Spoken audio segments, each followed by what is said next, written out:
because I went to spring break here when I was like in 6th grade. And I was like, I want to like own something in San Diego one day. Sure enough, full circle. I actually kind of had the chills because that was not like the intention. And I was moving something and I found that business plan. I was like, holy shit, I forgot about this. How cool. So what you write down on vision boards and all that stuff, it may not come true this year, but You're planting seeds. You'll get that private jet in like 30 years. And be like, I knew it. I manifested this. Yeah.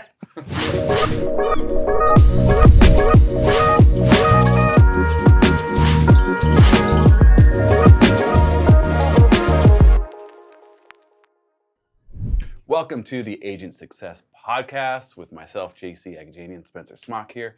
Today we've got a good friend, Mark Pattison, and it's a real treat because this guy's a killer. He has a lot of stuff going on, but most prominently, he owns and runs a large team here in San Diego with roughly 50 agents on it, and that's just the tip of the iceberg. So we're going to talk about successes today. We're going to talk about some successes Mark's had. We're going to talk about some tips on how you can have more success of your own. So let's get straight into it. I think a great place to start, Mark, would be a little bit of background.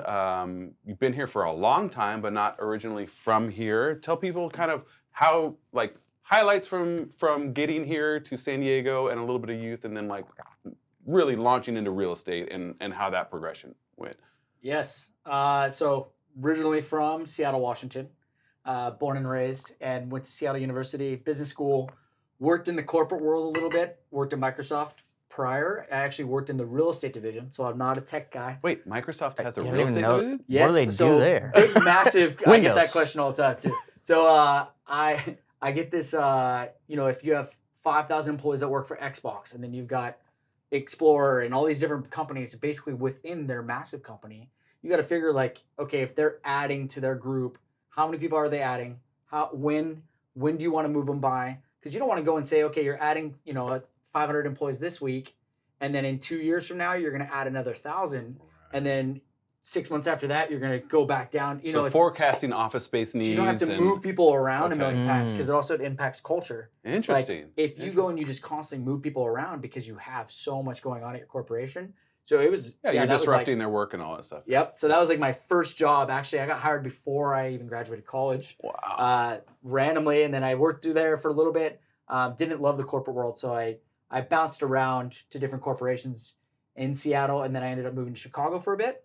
I lasted one winter there. The second winter was approaching, and I said, I'm not going to do that again. I'm going to move to Southern California, and I'm going to become a real estate agent. And I never watched TV on real estate. I never had a mentor in real estate.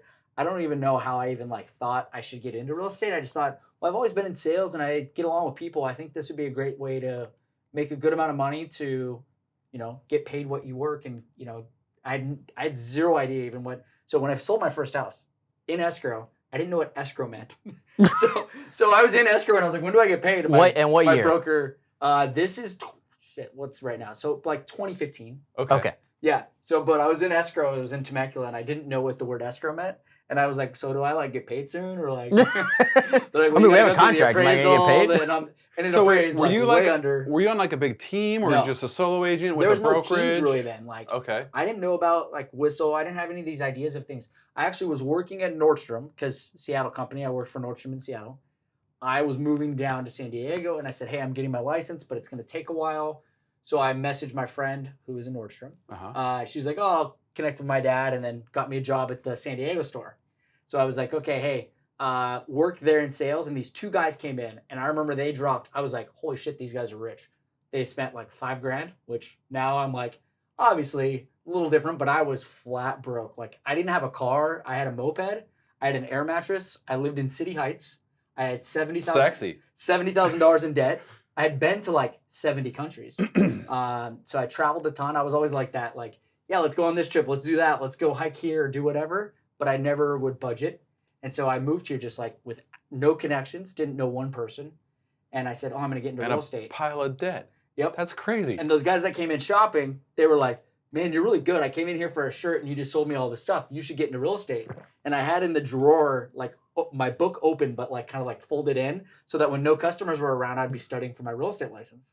I was like, hey, I'm actually studying right now.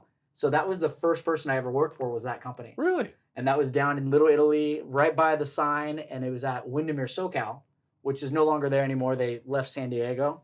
But ultimately, that's kind of where I learned things on real estate. Joined a team, which is actually one of the best guys ever, J.C Agajanian. So Z Team back in the day. And I became his number one agent right away. And that was my first exposure to online leads of like on the mass scale.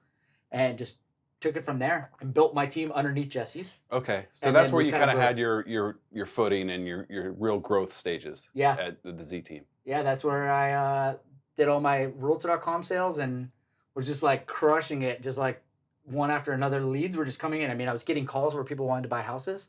That was amazing for me. Yeah, it's exciting, Yeah. especially when you've like pounded your head against the wall to get one lead Yep. on your own, and you're like, whoa. Yeah, and that's how I kind of got started in real estate and was Googling all over, like, you know, how many people sell houses. Because I remember at my office, they're like, oh, the number one agent sold 24 homes this year. And I'm like, man, these people on YouTube are selling like hundreds of homes. Like, what's the disconnect? Who are these people? It was Tom Ferry groups. And I didn't realize that it was like, oh, I sold 400 homes, but I didn't realize that was their team. So I then got introduced to Tom Ferry, actually right from the start, signed up for coaching. So Jesse wasn't coaching with Tom Ferry? No. Okay. No, and I signed up for Tom Ferry through just finding him on YouTube. Bought his program, Life by Design, and it was $297. I still have it. I actually sent Tom a picture of it the other day. I was like, Tom, I still got how I got started in your coaching. $300. Yeah, $300 that I had to charge on my credit card because I was like, oh man, this better work. And then the next day I get a call from this guy named Kale, who actually ended up selling me the coaching. I'm like, wait, I already thought I bought the coaching. I bought the book. $297. You want me to pay $500 a month right now? So 9 years later, I'm still in coaching. But it all started by like that one guy calling me saying, hey, you really need coaching. And I was sitting on my apartment floor because I had no furniture. You're still in City Heights? Yep. And this is like, I got into coaching like right away. And so I was like, yeah, I'm going to do it. Well, that guy changed my life so much. I actually invited him to my wedding. And him and his date came to my wedding. The guy who convinced me to sign up for Tom Ferry coaching. Wow. So yeah, he's still a good friend of mine, which is kind of funny. That's awesome. Yeah, because he cold called me and just was like, sign up for coaching, buddy. Respect. I had no idea that Life by Design was a lead funnel to get me into coaching, but it worked. So then I know you didn't go straight to EXP, but when did you take your team and leave Jesse and like, where did you go? Did you go independent? Big Block Realty. Oh, Big Block. So with teams, despite what you guys think as a solo agent or, you know, looking at these big teams like, oh man, Whissel Realty, Beer Home Team, all these teams just must make a ton of money. It costs a lot of money to run a team. Yeah, and so when I was looking at it, it's like, how can I get it to be more cost effective? And Big Block was a flat fee brokerage. I kind of had to pivot because we had some things with a DBA license that I had to figure out quickly. We needed a brokerage, so we moved to Big Block. We were there for, I want to say, around 3 years. And then all the teams were moving to EXP, and I'm like, okay, guys like Kyle Whissel, Dan Beer, Mary Maloney. I'm like, these are smart individuals. Like, something must be up, but I just not sure I grasped the whole idea. And I did a little bit more research. I was the top team at Big Block Realty. And I remember Tammy Pack, who's part of our family tree, as I say it at EXP. She messaged me. She's like, congratulations on being number one team, blah, blah, blah. I'm so proud of you. And I said, I never want to be number one. I never want to be the best. You know, I want to have someone to chase and things to go after and surround myself with better people. And that was the turning point where I decided, you know what? I knew it was right for me to move to EXP. I didn't know if it was right for my agents. But I knew that, seeing Kyle, Dan, Mary, and what they had done, I was like, you know what? I think I'm going to be good and go into that direction. And it's been 4 years now. And I was going to say, has it already been 4 years? I think. Because it feels like... I'm bad because there's no seasons in San Diego. Yeah. And so at that point, were you already in tight with Kyle, Mary, and Dan? Or was it like, okay, now these are the guys that like I think can propel me in EXP? Did you go seek them out and say, hey, like, what are you doing? Let me get in on this. Or how did that relationship evolve? Yeah, so I knew Kyle from Tom Ferry. Okay. I didn't know Kyle from before getting into the coaching or anything. I signed up, and then I just remember like seeing Kyle a lot and seeing that he was, heavy hitter in San Diego. And I remember putting Kyle's like information up on a whiteboard and like all the reviews that his team had, and which you guys, and I just literally was like, we're gonna freaking go after that team. And it was just like a goal to constantly go after reviews, sales, and just have those people up there. That was before we switched to EXP. But one thing that I loved about Kyle was like, even though I was at a different brokerage and they had Whissel Realty, which was his own independent brokerage, and we were at Big Block, I would ask Kyle for advice, just knowing him through the network of Tom Ferry or just through the community, and he would give me everything. He's always been that way, and people are like, "Oh, he was incentivized because of EXP." I'm like, no, this is before. Yeah. This is before we were even considering EXP, and he was no means recruiting me, nothing. He just was like, "Here you go," and I always came from that mindset as well. I was like, I'm more than happy to share everything, so I connected with him on that level. And I've always looked up to him as someone that, it's like kind of like that big brother, like you aspire to be like, because he's ran a great business and just been very steady. His emails come out, like he's the most consistent person, at least from like my perspective on the outside of the world. Systems and structure, baby. Yeah, and that's like admirable when your life is chaos, when you have the market changes or your agent quits or this, like running a team is not easy. So looking up to Kyle has been a huge aspect. I knew Mary through some people in North County, but not a ton. And then I didn't know Dan Beer at all. I didn't have much connection to Keller Williams or any realm of that, so I didn't know anyone in that. And he was pretty well into that ecosystem on his own before he made the move too. Yeah. I think I went to go interview at Keller Williams and someone didn't schedule the interview right, and I showed up and they didn't have the interview, so I didn't go. Wow. That was the first place I was supposed to go. Interesting. Yeah. Okay, so we're fast forwarding. You've got a big team, but one of the things as far as agent success goes that from the outside, knowing you like pretty well, like this vertical integration of ancillary businesses that a real estate team can help drive is impressive from my point of view. So let's talk about those successes, because I feel like that's something that's going to be, just paying dividends long into the future because of all these different things that you've put in place. So maybe share a little bit about. Let's hope. Yeah. My retirement plan. No. Yeah. So I felt like when I would acquire a customer, that was the hardest thing is, leads. So it's like, okay, you get the customer. How do we keep the customer, but not only on the real estate side, but on, all aspects to be able to help service that client, but without making sure like you're compliant and able to do things right and take care of them. So giving them the options and choice and seeing, hey, this is where you can go, but hey, now I have the insurance company in-house. We also have, if the person doesn't want to necessarily list their home on the market, or maybe they are in foreclosure or need something where they're like, hey, I just need an exit plan. I live in Ohio and my aunt passed away and I just need to like get rid of this house. It needs a new roof. It wouldn't work on the traditional market. So sometimes we'll go and buy those homes, fix them up, flip them. So I have a fix and flip company. And then we also have, Porchlight Coffee, which opens in June in Pacific Beach. So that'll be something where we can kind of collab on and have agents go in there and work. And we have an office space in there. Okay. So people will be able to meet their clients. This is actually something I haven't heard about yet. Yes. So I've seen it branded, but I didn't know it was PB. I didn't know the office space. Like, yeah, the idea is if it does well and I don't have a million headaches from owning a coffee company, I'm going to open up a few of them around the county. And it'd be spots where it's like, if you're going to go meet your clients in Encinitas, you can go meet them at Porchlight Coffee. There'd be a conference room that you'd be able to book on your app. Interesting. Just with our agents. So it's not like open to the public for conference rooms. Really? So it'd be a printer in there, all the resources that you need, file cabinet. So like little satellite spaces, but it's also a retail space that's driving revenue. Yep. But it's satellite serviced for your agents. Yes. That's and I thought about like and like the reward doing system, some sort of like branding. Well, I was thinking of like on our sleeves for our coffee cups, like little things that we could do for some co-branding with real estate, but still have it be nothing tacky, but try to blend home and coffee together. That's very cool. So that opens in June. Permits approved and ready. So are you going like full coffee head? Are you roasting your own beans and doing all that? Not yet. I was like, that's the place we're actually getting it from is across from the La Mesa Whissel Realty office, Public Square. Yeah, they're our roaster. Okay. So that guy's phenomenal, great guy. He's going to be the one actually roasting for us. Dude. Yeah. That sounds. I can't wait to see how that shakes out. Yeah, hopefully it'll be good. And then I also have a couple other projects in the works with some people, some tech stuff, some AI stuff. So it's always I have that entrepreneurial like. Let's create.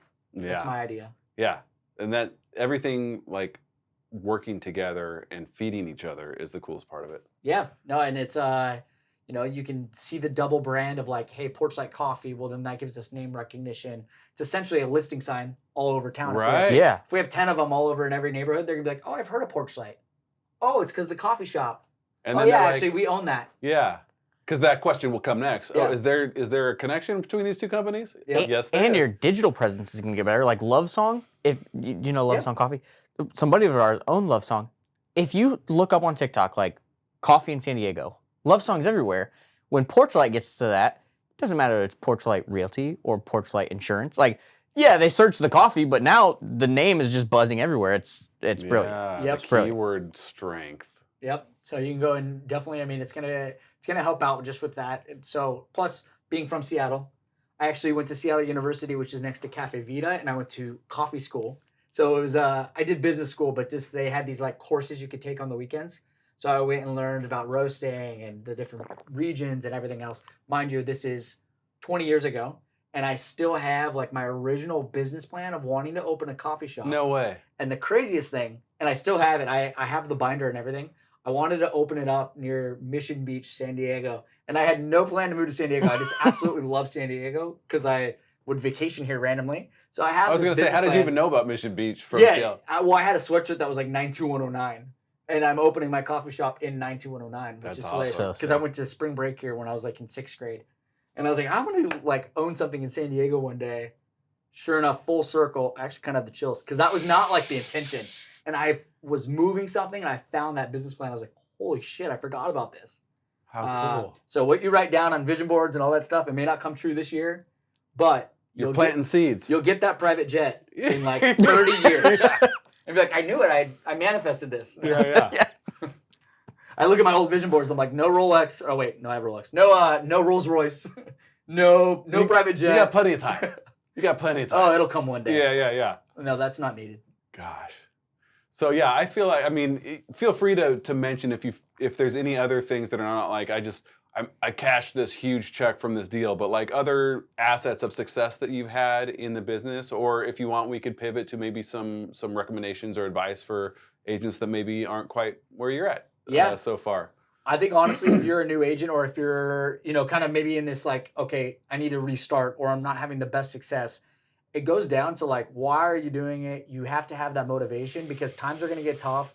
And there's agents out there. There was an agent yesterday. He's been in the business for 5 years and he was on a panel with us and he was like, they were like, well, how many pending do you have right now in today's market, which it's February of 2024 and it's not the best market ever. He has 10 pending.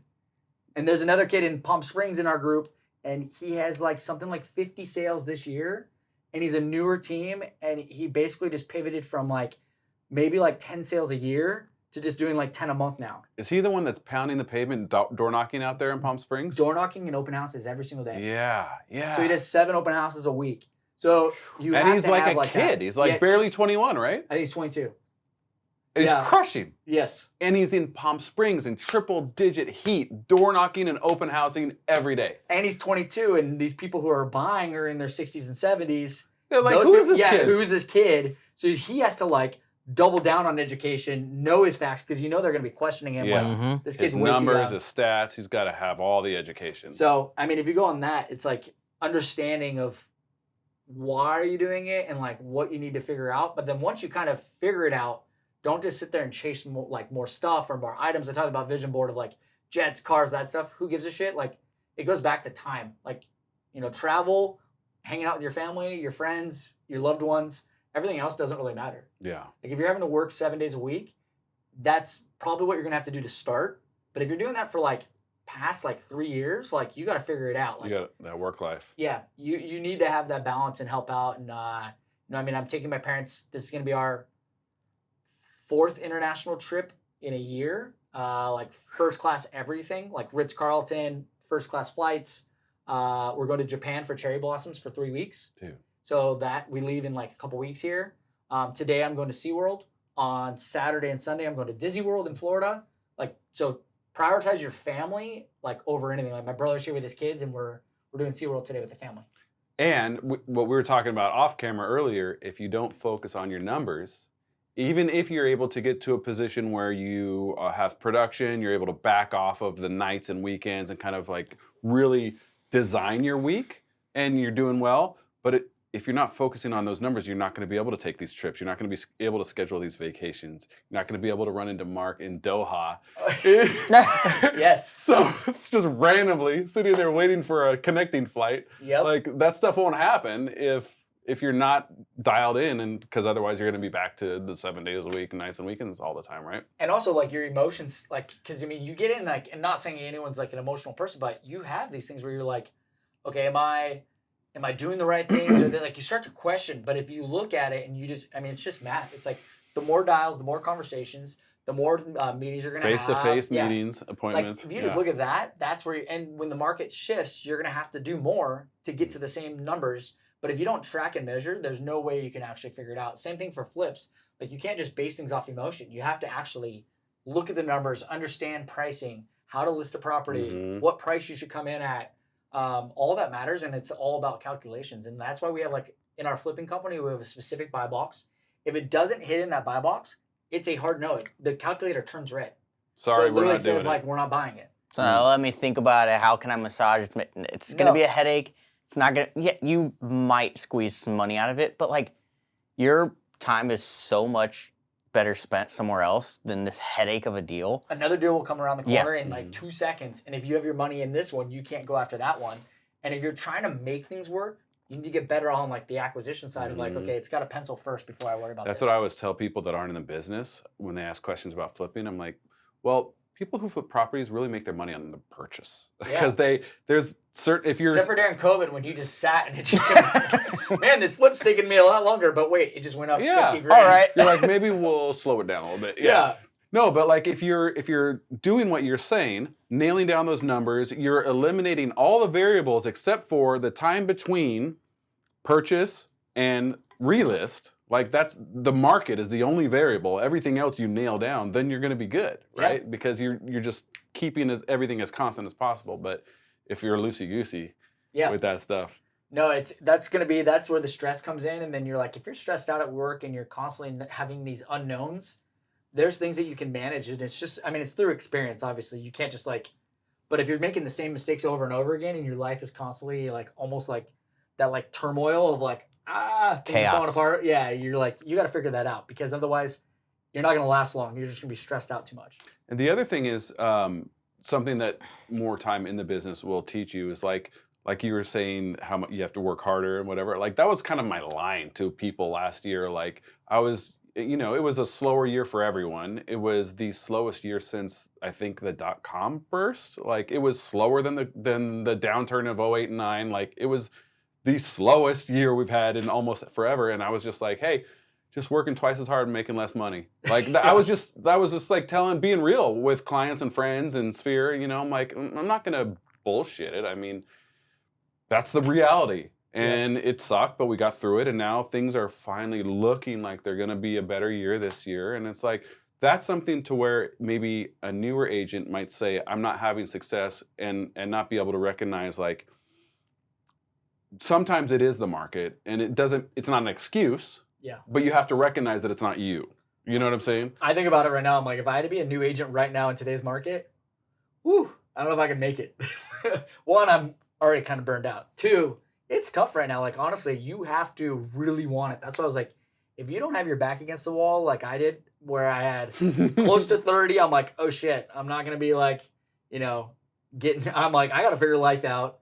I'm not getting any younger. And then two is like, I have all this debt. I got to freaking figure that out. I don't own a place that I owned something in Seattle, but it was a rental. But I didn't, have a house here in San Diego. I was like, man, that's where I was. And I felt like I deserved more.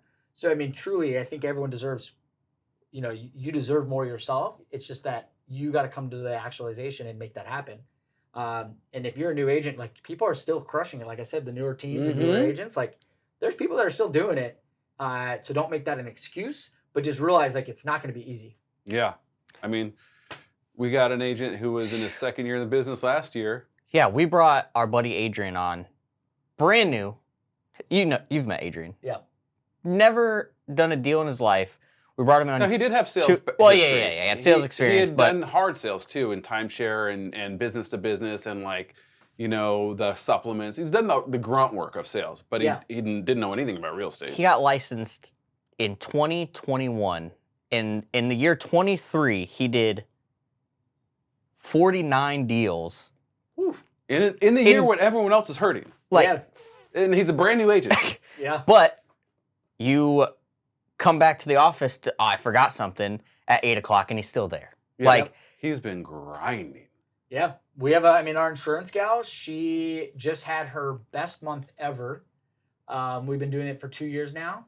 And this isn't renewals or anything else. So like our slowest transaction amount, probably like in a very long time.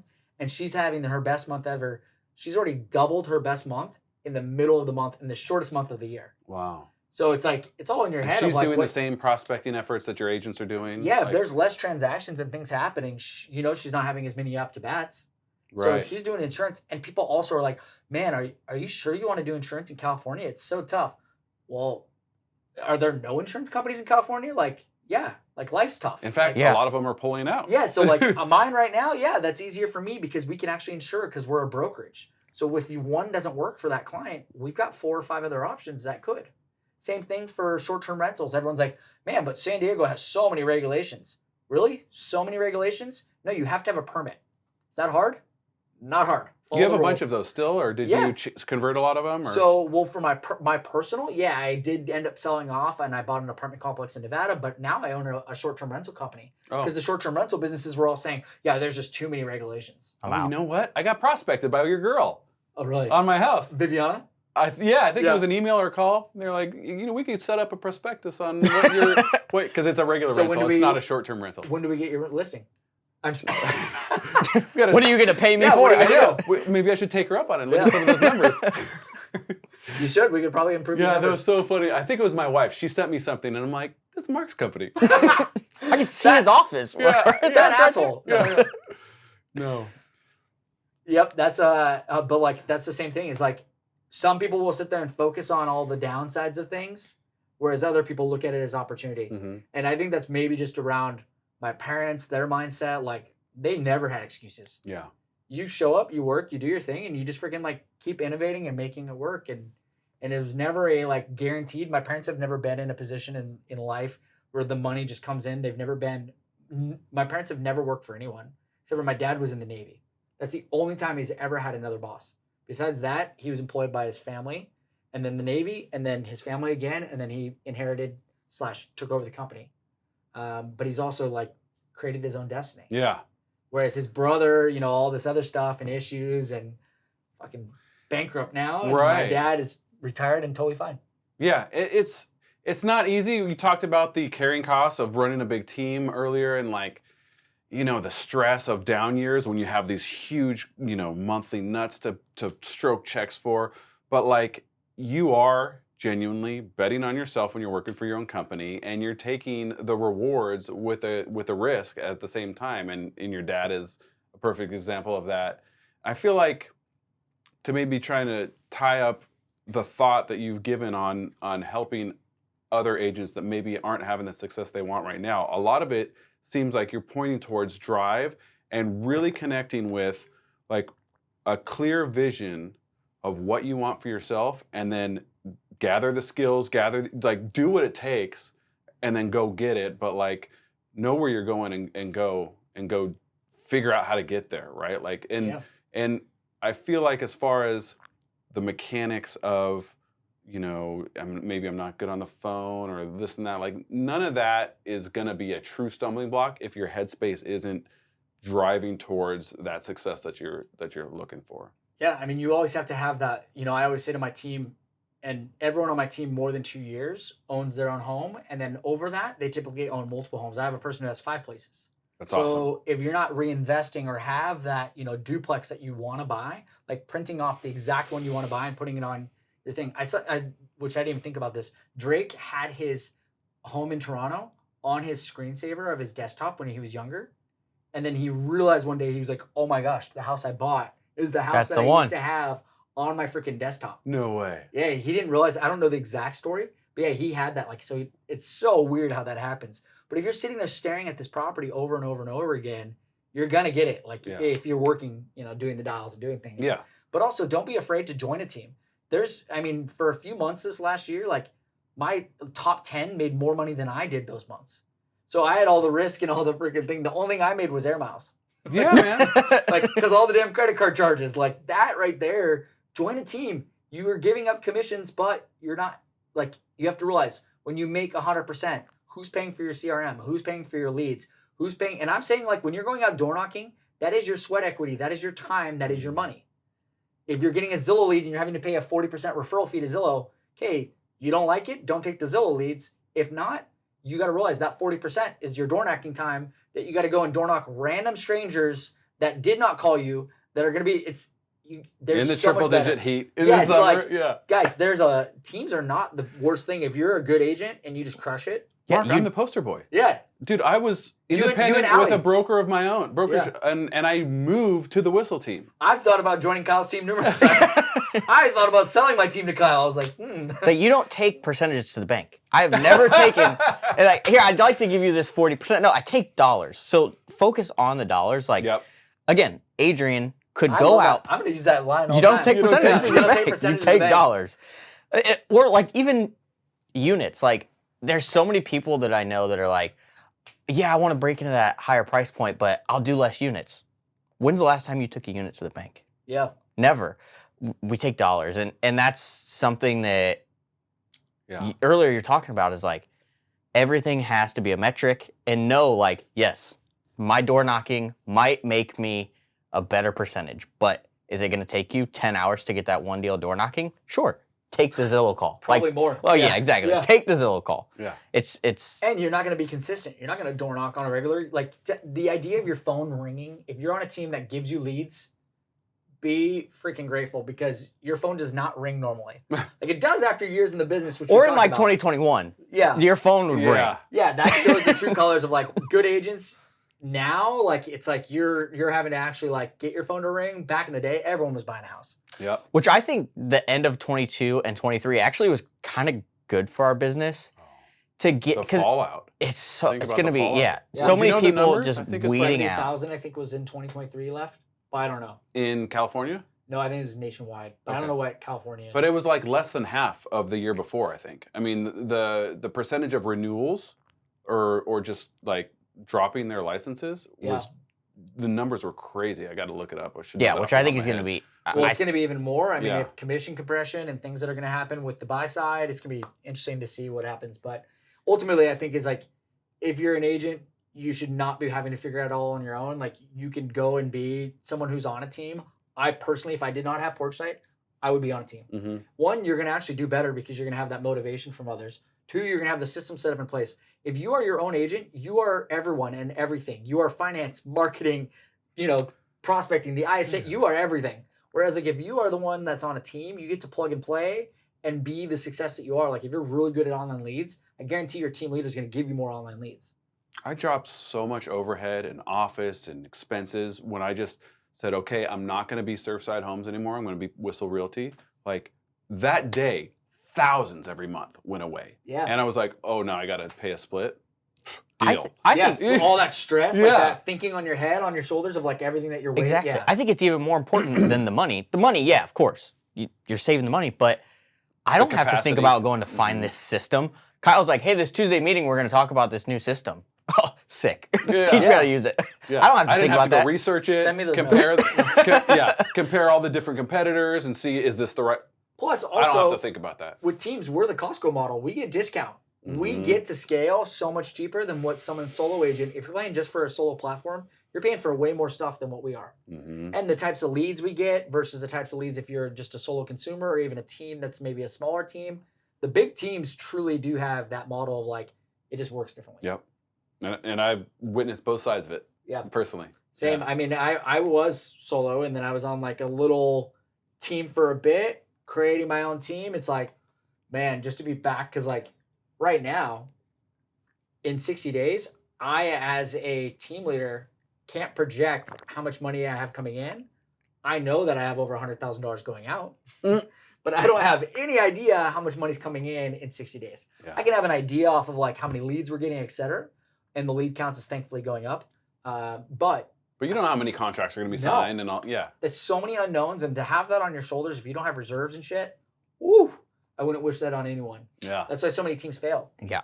And so before we wrap, we're in February, halfway through February, month and a half coming up, 2 months, tax time.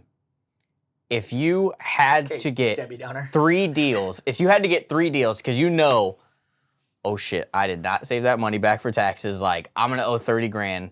What are you going to do to get 3 deals before tax time? Open house every single day. Every day. I can't find open houses. Fucking find them. Like, I would find them if I was the person that needed to find them. So, I mean, that's the thing is like, you got to do open houses every single day. People that are out there, 1, it's free. 2 is it's probably the most like active person ready to go. And if you meet someone on a Tuesday at 2:00 at your open house, that's probably a pretty solid client. And unless it's You like might a neighbor, be shopping that weekend. Yeah, exactly. Like, unless the funny thing is, I always say, I'm like to the sellers, I'm like, open houses don't sell your home. That's really for us to get more clients. So, like, you know, if you're not wanting to do open houses at a home or something isn't necessarily wanting to be, and I was like, wait a minute, I totally walked into the house I live in currently at an open house, and it was double the budget I was looking for, and I randomly went to that open house, and I would have never bought that home if it wasn't open. And I was like, maybe homes do sell at open houses. Wow. So, like, you could meet that client, 1, for that house, or it doesn't matter where they buy, but be that person and perfect the process. If you don't get any clients or any closings from open houses, the problem is you. Yeah. Like, study absolutely everything about open houses, and you will get those 3 closings by tax time. And in this day and age, YouTube University is all you need. That's all you need. You're right? Yeah. Yeah. I don't think YouTube was around when I started. Yeah. It might have been. Yeah. I think that's a great place to stop right there. Great advice for people that are listening and definitely entertaining information about your background and where you're going now. So Yeah, and like he said before, he has learned so much from Kyle. He's an open playbook. Like, I could call up Mark and be like, hey, I've got this problem. Like, what do I need to do? Same thing. Like, if you're out there and you're like, you know what? I have a real estate company and I love coffee. Mark, if somebody called you and was like, yo, should I open this coffee company? You'll probably tell them no, it's a headache. But would you give me your playbook? No, I'm just going to send them my franchise link. I don't have a Send me a franchise. check. No. Send me a check. Yeah, I would help you out because what goes around comes around. The more you give in life, that's how we kind of started Porchlight Cares. We did freaking 2 students. We paid off all their student loans this year. we didn't even talk about that. Talk about it real quick and then we'll wrap. So essentially, we came around the idea because one of my team members passed and he had just graduated college. And I called his parents up and we had been talking after the situation happened and we're like, how can we honor your son and figure things out? And I said, well, are his student loans forgiven? Did he have anything like unusual kind of student loans that I can pay off for you so you don't have that burden on you? And she called me back later and she's like, we don't have, it all got forgiven, thankfully, all this stuff. And I said, well, I already offered to pay off his student loans. What if every year I paid off someone's student loans that went to business school that kind of reminded us of Hayden in his honor? And so I started Porchlight Cares, which we then have now done. So 2 students this year are getting their student loans paid off. Wow. Which is pretty cool. So it all was in honor of the kid who passed away Why is Hayden that on our team. mostly local San Diego? Yeah, so people we're that- focusing on San Diego community State here? since Wow. that's where he graduated, and just someone local. Nice. That's Super amazing. cool. Yeah. Yeah, so Whissel Realty Porchlight Cares. sponsors sports teams at SDSU. We pay off their student loans. Yeah. We get them in We to have get a the heart. loan and No. you pay off. No. Feeding San Diego is Kyle's big Because I thing, can't but- afford I can't afford to go and sponsor the team. Yeah. I know. Porchlight Dance Camp. Yeah, back to the expenses of a team to run and all the costs that you have. No kidding. Yeah, Big dollars. yeah. Cool. Dude, thank you so much. Yeah. If you have any questions for him, we're going to put his Instagram. Give him a follow, even if not. This guy's awesome. And he might pay off your student loans. Probably not. broke right now. We'll wait till the market comes back. Yeah. Dude, Thanks, man. appreciate Yeah, you, bro. Thank you. Thank you, guys.